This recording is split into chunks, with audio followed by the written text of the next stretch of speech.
এখন দেখি 12-13 বছর বয়সেই বিয়ে করার জন্য অনেকেই পাগল হয়ে যায় কুসুম শিকদার।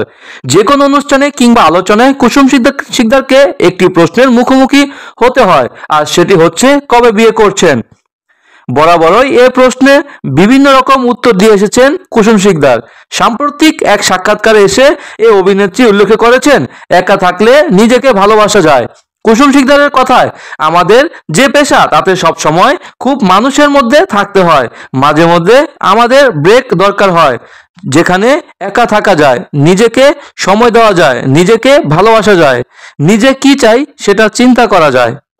এরপর তিনি আরো বলেন, আমাদের মনে হয় যে একা থাকলে কাজ অনেক বেশি মনোযোগ দেওয়া যায়, ভাবা যায় এবং সৃজনশীল কাজের জন্য একা থাকাটা অত্যন্ত জরুরি। মেহজাবিনকে বড় পর্দায় দেখার তর সইছে না। এই প্রসঙ্গে শেষে শাড়ি নিয়ে কথা বলেন, জানালেন তিনি কখনো স্পন্সরের কাপড় পরেননি, সবসময় কিনে পড়েছেন। কুসুম বলেন, আমি সবসময় শাড়ি কিনে থাকি, কখনো স্পন্সরের কাপড় পরিনি। আমার বয়স এখন 43, তবুও হালকা মেকআপ আছে। এখন দেখি 12-13 বছর বয়সে বিয়ে করার জন্য অনেকেই পাগল হয়ে যায়। অভিনেত্রী হিসেবে অনেক আগেই অভিষেক হলেও মাস কয়েক আগে পরিচালক হিসেবেও অভিষেক ঘটে কুসুম শিকদারের। শরতের জবা সিনেমাতে অভিনয়ের পাশাপাশি পরিচালনাও করেন তিনি।